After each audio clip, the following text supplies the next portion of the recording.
உமக்கு நன்றி. இந்த 4வது நாள் EBSஐ ஆசீர்வதித்து தந்ததற்காய் உமக்கு நன்றி.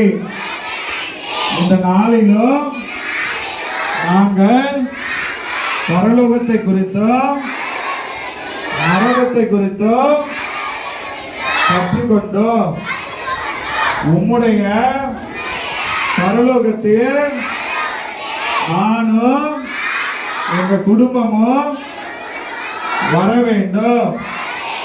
நான் உம்முடைய பிள்ளையாய் வாழ்ந்து எனக்கென்று ஏற்படுத்தியிருக்கிற பரலோகத்திற்கு வரணும். ஏசப்பா, எனக்கு உதவி செய்யுங்க.